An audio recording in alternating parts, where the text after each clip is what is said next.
ગુજરાતના 33 જિલ્લા અને 240 તાલુકાઓમાં ભારે વરસાદ નોંધાયો છે તો સૌથી વધુ વરસાદ સૌરાષ્ટ્રમાં નોંધાયો છે તો મોસમનો કુલ 51% વરસાદ અત્યાર સુધીમાં નોંધાઈ ચૂક્યો છે। સૌથી વધુ વરસાદ સૌરાષ્ટ્રમાં નોંધાયો છે તો સુરેન્દ્રનગરના ચોટીલામાં 13 ઇંચ જેટલો વરસાદ નોંધાયો છે તો અમરેલીના વડિયામાં 10 ઇંચ જેટલો વરસાદ નોંધાયો છે જ્યારે જૂનાગઢના વિસાવદરમાં 9 ઇંચ વરસાદ નોંધાયો છે।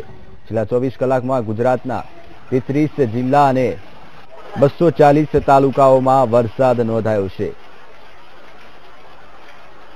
આ અંગે વધુ માહિતી આપવા માટે સંવાદદાતા મેહુલ દેસાઈ લાઈવ જોડાયા છે। મેહુલ, ગુજરાતમાં જે રીતે અત્યાર સુધીનો 51% વરસાદ ખાબકી ચૂક્યો છે, અત્યારે વરસાદની શું સ્થિતિ છે?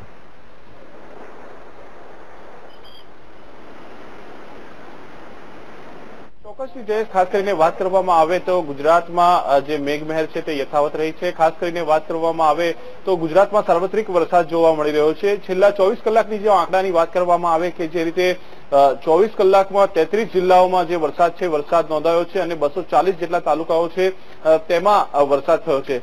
ખાસ કરીને આ જે 24 કલાકના જે આંકડાઓ છે તેમાં સૌથી મહત્વની બાબત છે કે સૌરાષ્ટ્ર અને દક્ષિણ ગુજરાતમાં સૌથી વધારે વરસાદ જોવા મળી રહ્યો છે અને ખાસ કરીને સૌરાષ્ટ્રમાં જો વાત કરીએ તો સુરેન્દ્રનગર, અમરેલી, જૂનાગઢની જે છે ત્યાં સૌથી વધારે વરસાદ નોંધાયો છે। 13 ઇંચથી 8 ઇંચ જેટલો જે વરસાદ છે એ વરસાદ ખાબક્યો છે।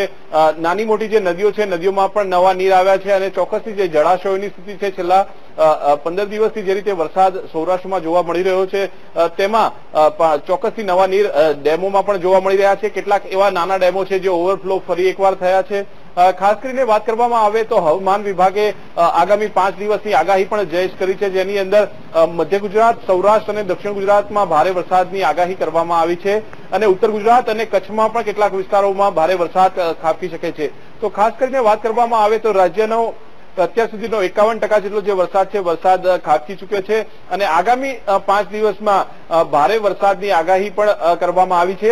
જે રીતે એક લો પ્રેશર સર્જાયું છે કચ્છની અને રાજસ્થાનની વચ્ચે તો તેને લઈને નૈઋત્યનું જે ચોમાસું છે ચોમાસું વધુ ગુજરાતમાં આગળ વધી રહ્યું છે અને સમગ્ર ગુજરાતમાં આ જે વરસાદ છે વરસાદ ખાબકી શકે છે આગામી 5 દિવસોમાં।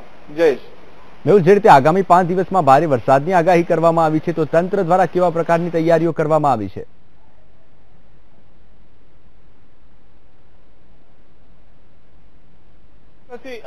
જયેશ, ખાસ કરીને તંત્રની જો વાત કરવામાં આવે તો તમામ જિલ્લાના જે કલેક્ટરો સાથે સ્ટેટ કંટ્રોલ રૂમ છે એ સંપર્ક સાધી રહ્યું છે।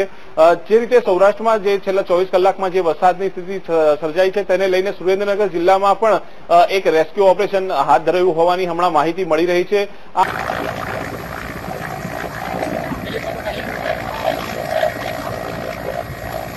ઇન્ડિયન એરફોર્સનું જે MI-17 જે હેલિકોપ્ટર છે હેલિકોપ્ટર દ્વારા રેસ્ક્યુ ઓપરેશન કરવામાં આવ્યું છે પરંતુ ચોક્કસ સ્થળ કઈ જગ્યાએ છે હાલ હજુ માહિતી આપી શકાય નથી પરંતુ એ રેસ્ક્યુ ઓપરેશન હાથ ધરવામાં આવ્યું છે અને કેટલાક લોકો જે ફસાયા હતા તેમને બહાર કાઢવામાં આવ્યા છે। સુરેન્દ્રનગરના અન્ય એક સ્થળ ઉપર પણ આ પ્રકારની સ્થિતિ સર્જાઈ છે અને ત્યાં હાલ NDRFની જે ટીમ છે એ ટીમ કાર્યરત થઈ છે। તો ક્યાંક ને ક્યાંક તંત્ર સજ્જ છે। તમામ જે જિલ્લાઓ જ્યાં ભારે વરસાદની આગાહી કરવામાં આવી છે અને જે રીતે છેલ્લા 1 માસથી અને જે 15 દિવસથી જે ભારે વરસાદ પડી રહ્યો છે કેટલાક જિલ્લાઓમાં તે જિલ્લાઓ ઉપર ખાસ જે છે તંત્રની નજર છે અને NDRFની જે ટીમો છે તેને સ્ટેન્ડ બાય રાખવામાં આવી છે। જયેશ, જી મેહુલ, માહિતી આપવા બદલ આપનો ખૂબ ખૂબ આભાર। તો છેલ્લા 24 કલાકમાં રાજ્યના 33 જિલ્લા અને 240 તાલુકાઓમાં ભારે વરસાદ નોંધાયો છે જ્યારે રાજ્યમાં મોસમનો કુલ 51% જેટલો વરસાદ અત્યાર સુધીમાં નોંધાઈ ચૂક્યો છે તો આગામી 5 દિવસમાં હવામાન વિભાગ દ્વારા પણ ભારે વરસાદની આગાહી કરવામાં આવી છે જેને લઈને NDRFની ટીમોને એલર્ટ રહેવા માટે સૂચના પણ આપી દેવામાં આવી છે। છેલ્લા 24 કલાકમાં ભારે વરસાદ નોંધાયો છે।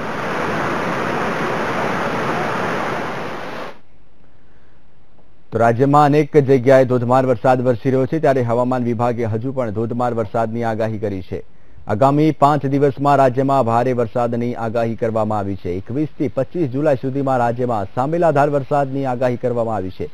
રાજ્યના દક્ષિણ ગુજરાત, કચ્છ અને સૌરાષ્ટ્રમાં ભારે વરસાદ વરસશે તો ઉત્તર ગુજરાત અને મધ્ય ગુજરાતમાં પણ સારા પ્રમાણમાં વરસાદ આવશે।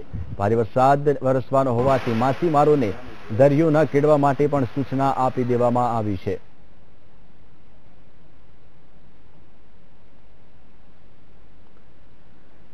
તો ગીર સોમનાથના સૂત્રાપાડાનું પ્રાચીન માધવરાય મંદિર પાણીમાં ગરકાવ થયું હતું અને સરસ્વતી નદીમાં ઘોડાપૂર આવતા સમગ્ર પંથકમાં પાણી થઈ ગયું હતું.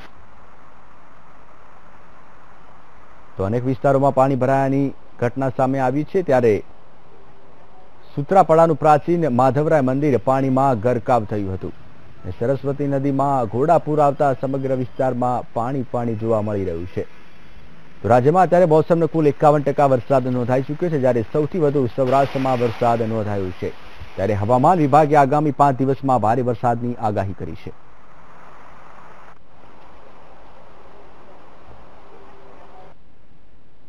વલસાડ જિલ્લામાં ગઈકાલથી વરસાદ શરૂ થઈ ગયો છે અને જિલ્લાના મોટાભાગના તાલુકાઓમાં ધીમી ધારે વરસાદ વરસી રહ્યો છે.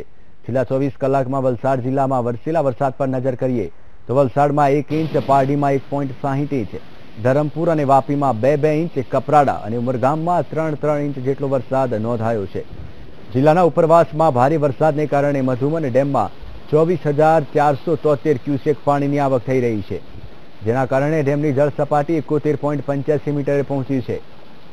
ડેમના 6 દરવાજા 1.40 મીટર સુધી ખોલવામાં આવ્યા છે, જેથી ડેમમાંથી 31,883 ક્યુસેક પાણીની જાવક થઈ છે. તો દમણગંગા નદીમાં પાણી છોડાતા નદી બંને કાંઠે વહી રહી છે.